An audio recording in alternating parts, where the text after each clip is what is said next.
गाया भी जाता है आदि सनातन देवी देवता धर्म की स्थापना और अनेक धर्मों का विनाश। लिखा है ना, धर्म संस्थापनार्थाय विनाशाय च दुष्टतम। जो दुष्ट कर्म करने वाले धर्म हैं, दुखदायी धर्म है, हिंसक धर्म है। हिंसा माना दुख देना, ऐसे सब धर्मों का विनाश हो जाएगा। और जो अहिंसक धर्म है, कौन स्थापन करता है? सुप्रीम सोल देवता धर्म स्थापन करता है। तो देवताएं तो सुख देते हैं, देवताएं दुख नहीं देते, अहिंसक होते हैं। उनकी टाइटल ये है देवताओं की, क्या? सर्वगुण संपन्न, 16 कला संपूर्ण, संपूर्ण अहिंसक, मर्यादा पुरुषोत्तम। तो देखते हो कि एक धर्म की, एक धारणा की, एक बाप के द्वारा स्थापन की हुई धारणा रूपी धर्म की स्थापना हो गई है और अनेक धर्मों का विनाश हो रहा है। इसलिए गीता में कहा है भगवान ने, सर्वधर्मान् परित्यज्य। क्या? सब धर्मों को त्याग करके मेरी शरण में आ जा। मामेकं शरणं व्रज। परित्राणाय साधूनां। तो साधुओं का भी आकर के परित्राण करता हूँ, रक्षा करता हूँ। वो साधु लोग भले प्रवचन देते हैं, दुनिया को रास्ता बताते हैं, लेकिन जब असुरों का उनके ऊपर प्रकोप होता है तो वो अपनी रक्षा खुद नहीं कर पाते। उनकी रक्षा के लिए भी भगवान को आना पड़ता है। माने ब्रह्मा द्वारा जो श्रेष्ठ सृष्टि रची जाती है, उसका संवर्धन, सच्चे ब्राह्मणों का संवर्धन, और जो दुष्ट ब्राह्मण है, दुष्ट सृष्टि है, वो सारी सृष्टि का विनाश। धर्म संस्थापनार्थाय, ऐसा गीता में श्लोक आया है ना, विनाशाय च दुष्कृतम। भगवान किस लिए आता है? धर्म की स्थापना करने के लिए और दुष्ट कार्य करने वाले जो अधर्मी हैं उनका विनाश करने। साधुओं का भी उद्धार करता हूँ, परित्राण करता हूँ। जो साधु है ना, इंद्रियों की साधना करने वाले हैं, वो साधु हैं, या जंगल में भाग जाने वाले साधु हैं? जो घर गृहस्थ में रह करके, पति पत्नी साथ साथ रह करके साधना करते हैं, इंद्रियों की साधना करते हैं, इंद्रियों को साधते हैं, खुला छोड़ नहीं देते। अगर इंद्रियों को खुला छोड़ देंगे कर्म करने के लिए तो शक्ति जल्दी क्षीण होगी, या साधना करेंगे इंद्रियों की तो शक्तिपात से बचेंगे। क्या होगा? साधना करने वाले, इंद्रियों को साधने वाले अपनी शक्ति क्षीण होने से बचाएंगे। उन साधुओं के लिए बोला है परित्राणाय साधूनाम। उन साधुओं की क्या करता हूँ? रक्षा करता हूँ माया से। जो जंगल में भाग जाते हैं, गृहस्थ में नहीं है, आश्रम बना के बैठे हुए हैं, रंगीन कपड़े पहन के बैठे हुए हैं,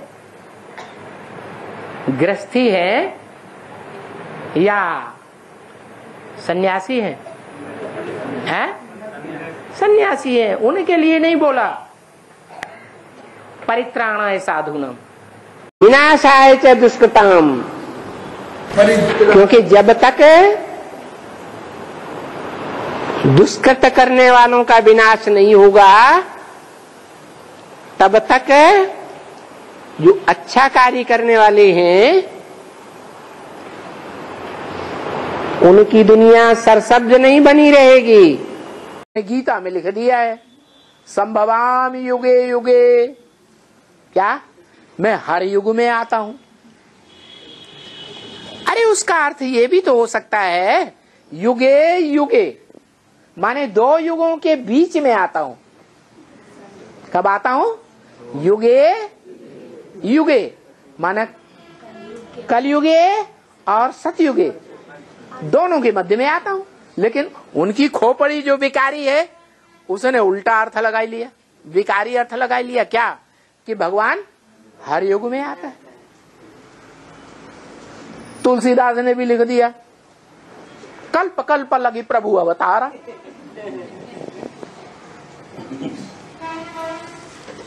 ये तो बात ठीक है क्या कि भगवान जो है वो कल्प कल्प में आता है, लेकिन उनकी बुद्धि में ये नहीं आया कि कल्प में एक ही बार आता है। उन्होंने भी उसी रामायण में फिर लिख दिया कि जब जब त्रेता युग आएगा तब तक भगवान राम बन करके आएगा। अब ऐसा नहीं है, भगवान बाप तो चारों युगों का पार्ट जब पूरा होगा, जैसे ड्रामा के 3-4 सीन होते हैं तो 3-4 सीन जब बीत जाएंगे तब अंतिम सीन में भगवान बाप आते हैं, पिछाड़ी में आते हैं और आकर के कलयुगी पापी युग को बदल करके फिर सतयुगी पुण्यात्माओं देवताओं की दुनिया बनाते हैं। ये काम दुनिया में और कोई भी मनुष्य आत्मा का नहीं है सिवाय एक परमपिता परमात्मा ज्ञान सूर्य के। कोई धर्म पिताओं ने आकर के इस दुनिया को सुखदायी स्वर्ग बनाया होता तो क्यों दूसरे धर्म वाले कहते हैं हेवनली गॉड फादर। सभी धर्म पिताएं भगवान बाप को गॉड फादर को अपना बाप मानते हैं या नहीं मानते हैं? मानते हैं। तो उनसे ऊंचा भी कोई बाप है या नहीं है? तो जो ऊंचे से ऊंचा बाप है भगवान ज्ञान सागर ज्ञान सूर्य भी जिसे कह सकते हैं, वो ज्ञान सूर्य हर कल्प में तो आता है लेकिन हर युग में नहीं आता, सिर्फ कल्प के अंत में, अर्थात कल्प में जो 4 सीन हैं ड्रामा के सतयुग त्रेता द्वापर कलयुग अंत में आता है। युगी नहीं आता हूं है संगम युगी पुरुषोत्तम संगम युगी आता हूं, क्योंकि संगम में ट्रांसफर होना होता है। हाँ, पुरानी दुनिया क्या होती है? ट्रांसफर हो जाती है किसमें? नई दुनिया में। तो संगम युगे युगे युगे नहीं कह सकते। ये ला नहीं है कि हर युग में भगवान आवे। हर युग में आने की क्या दरकार है? अरे भगवान तो एक बार आएगा तो ऊपर चढ़ा देगा या नीचे गड्ढे में गिरा देगा है? उन्होंने तो लिख दिया कृष्ण भगवान आए, महाभारत युद्ध कराया है, सब खलास हो गए है ना, हो गए ना खलास। और फिर क्या हुआ? कलयुग पापी कलयुग आके चला। वाह भैया, ये तो बड़ा बढ़िया भगवान आया है। बढ़िया हुआ घटिया हुआ? हाँ, ये तो भगवान हुआ ही नहीं। तो देखो है संगम युगे आता हूं, युगे युगे नहीं आता हूं। अरे ये युगे युगे क्या कह दिया है? अरे हर युग तो कोई हर युग ये तो हो ही नहीं सकते ना भगवान। जो हर युग में आए उसको भगवान कहेंगे तो फायदा क्या? हर युग में आएगा फिर कहेंगे हर रोज आता है, हर महीने आता है, हर वर्ष आता है। अरे ये कोई बात हुई? बार बार घड़ी घड़ी आता ही रहता है, आता जाता आता जाता। और भगवान से क्या, भगवान कहने से क्या फायदा हुआ? अरे भगवान तो एक बार आए इस सृष्टि पर और एक बार में ही आकर के चढ़ती कला में पहुंचा दे, एकदम ऊंची से ऊंची स्टेज में पहुंचा दे। फिर भले गिरते रहो धीरे धीरे धीरे धीरे धीरे, जब पूरे गिर जाओगे फिर आएगा। हाँ। तो ये थोड़े ही आकर के गीता सुनाएंगे है? अरे लिखा हुआ है ना, क्या गीता में खुद ही लिखा हुआ है, यदा यदा हि धर्मस्य ग्लानिर्भवति, जब जब धर्म की ग्लानि होती है, और एक धर्म की नहीं सभी धर्मों की ग्लानि होती है। सभी धर्म वाले आपस में मुड़ फुटौल करते हैं, लड़ाई लड़ते हैं, मारा मारी करते हैं, जैसे जानवर लड़ते हैं ना, हाँ ऐसे तो ग्लानि हुई ना।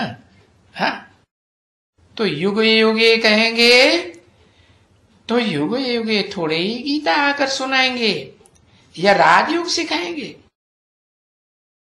तो ये जो पॉइंट होती है ना, ये कि युगे युगे क्या सिखलाएंगे है, राजयोग ही आकर के सिखलाते हैं ना। क्यों? अरे भगवान आते हैं तो ऐसी पढ़ाई पढ़ाएंगे जो ऊंचे से ऊंचा पद पाए, जो दुनिया में इतना ऊंचा पद और कोई दे ही न सके। तो ऐसे थोड़े के हर युग में आकर के राजयोग सिखाएंगे है, और राजाई का वर्षा देना कि पढ़ाई पढ़ाएंगे, नहीं।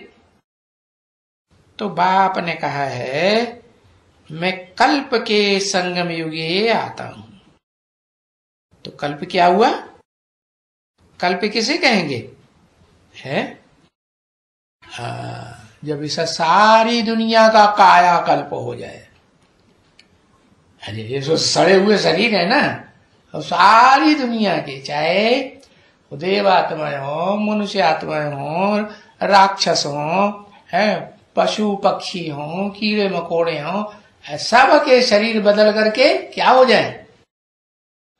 काया कल्प हो जाए। काया माने शरीर बदल जाए, है ना।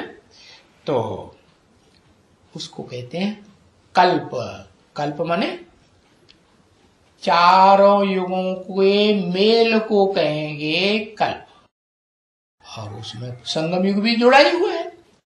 हाँ तो बताया। तो देखो वो हुआ संगम युग पूरा। कौन सा पूरा? सतयुग त्रेता का नहीं, त्रेता द्वापर का नहीं, द्वापर कलयुग का नहीं, पूरा संगम कहेंगे कलयुग और सतयुग का संगम। जब तक सब धर्म वाले खलास न हो जाएं, धर्म संस्थापनार्थाय विनाशाय च दुष्कृताम। ये चंद्रवंशी, इस्लाम वंशी, बौद्धी वंशी, क्रिश्चियन वंशी और इनके सारे छेड़े धर्म वाले, बटपंथ संप्रदाय, ये सब क्या है?